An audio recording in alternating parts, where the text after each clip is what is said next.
Saya berapa ringgit? RM1 je. Ringgit oh. Itu pun apa nama, kadang-kadang pembayaran nak baru ni mana baru bunyi macam-macam kan. Kalau itu bunyi lapor semua.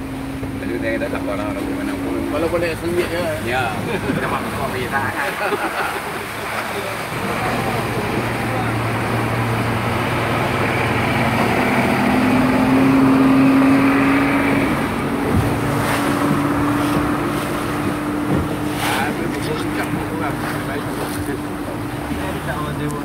Macam-macam bungka bakar ni semua kena jaga dia ni. Ya.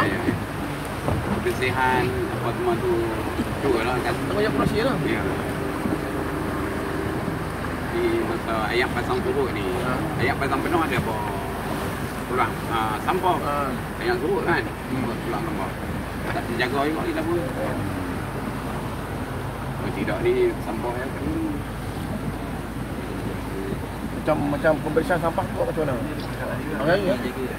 Dia tengok ayam ni, ayam besar, ayam mati kan. Ayam mati dia tak payah, ayam besar ni.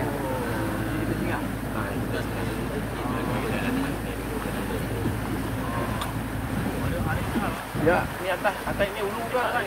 Sini dia boleh keluar pusing. Boleh juga pusing kan? Pusing kat sana. Ini gua kelawar. Ini gua kelawar.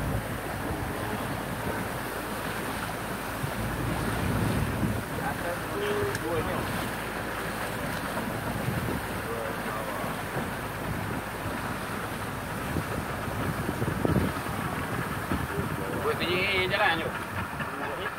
Boleh.